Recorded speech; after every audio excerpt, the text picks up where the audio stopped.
mengapa kematian beliau menggemparkan Kairo dengan pemakamannya yang dihadiri lebih dari 500.000 orang. Mari kita simak kisah dari Asosiasi Universitas Islam Mesir ini. Al-Kisah dari kampung kecil bernama Tafahna al-Ashraf, distrik Middle Ghamir, provinsi Dakohlia, Mesir. Ada 9 orang sarjana miskin lulusan fakultas pertanian. Lalu mereka pun sepakat membuat sebuah peternakan unggas sembari mencari mitra ke-10. Namun mereka terbentur modal. Maka dengan sekuat tenaga mereka kumpulkan dari hasil menjual tanah, perhiasan istri, hingga meminjam. Meski tidak banyak terkumpul, namun mencukupi untuk memulai usahanya. Pertanyaan tersisa, siapa mitra yang ke-10?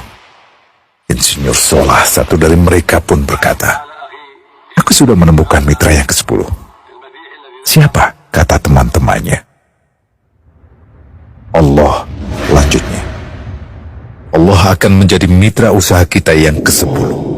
Allah akan mendapat 10% dari keuntungan kita. Dengan perjanjian, Allah yang akan memberikan perlindungan dan pemeliharaan, keamanan dari segala wabah penyakit." Akhirnya mereka pun sepakat. Kontrak kerjasama pun ditulis secara rinci dan dicatatkan ke notaris, lengkap dengan peran mitra ke-10 tersebut. Tak disangka, setelah 1 musim bisnis mereka langsung meroket, jauh dari yang dibayangkan sebelumnya. Lalu mereka pun kembali bersepakat menambah jatah keuntungan mitra ke-10 menjadi 20% di musim kedua, dan begitu seterusnya hingga mencapai 50%. Lalu bagaimana keuntungan mitra ke-10 itu dialokasikan? Dimulai dengan membangun sekolah dasar Islam putra, lalu lanjut putri, kemudian sekolah menengah putra, kemudian putri. Tambah lagi madrasah alia putra, lalu putri. Tapi karena keuntungan terus membanjir, akhirnya dibentuklah Baitul Mal. Dan mereka pun mengajukan ke pemerintah untuk membangun universitas di kampung. Awalnya ditolak dengan alasan tiadanya akses bagi para mahasiswa. Tak berapa lama mereka pun mengajukan pembangunan universitas lengkap dengan stasiun kereta beserta jalurnya dengan biaya mandiri. Akhirnya permintaan ini disetujui, dan pertama dalam sejarah Mesir berdirilah sebuah universitas di perkampungan kecil. Semakin berkembang, dibangun pula fakultas kedua, ketiga, keempat hingga asrama putri dengan kapasitas 600 kamar. Lalu asrama putra dengan 1000 kamar.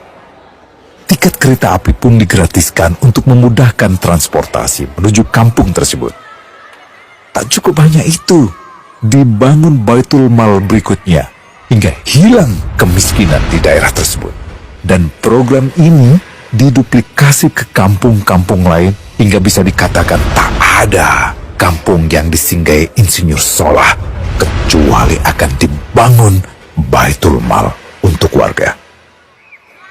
Bantuan pun diberikan untuk fakir miskin dan para janda.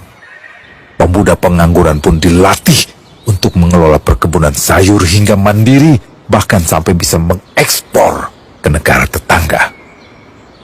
Pada saat panen raya, seluruh penduduk dikirimi paket sayur. Di hari pertama Ramadan diadakan buka puasa bersama untuk seluruh penduduk desa. Mereka memasak dan hadir ke lapangan yang dipenuhi beraneka makanan. Disiapkan juga perabotan untuk gadis-gadis yatim yang ingin menikah. Dan ini semua merupakan sedikit dari banyaknya kebaikan yang dilakukan oleh Insinyur Solah. Hingga pada akhirnya disepakatilah keuntungan perusahaan 100% untuk Allah. Insinyur Solah yang awalnya adalah salah satu mitra usaha berubah menjadi karyawan Allah. Dia hanya menerima gaji, namun dia memberikan Tuhannya syarat agar membuatnya hanya butuh kepadanya dan hanya meminta kepadanya. Inilah sosok Insinyur Solah Atiyah, aktor utama kisah menakjubkan ini. Keikhlasannya membuat ia sama sekali menolak terkenal di media massa. Dan kini, meski orang yang melibatkan Allah ke dalam bisnisnya ini telah wafat, terbayang seluruh amal jariahnya yang selalu mengalir untuknya. Masya Allah. Pertanyaannya, akankah ini hanya menjadi sebatas kisah saja? Atau menjadi teladan bagi kita untuk mengikuti jejaknya?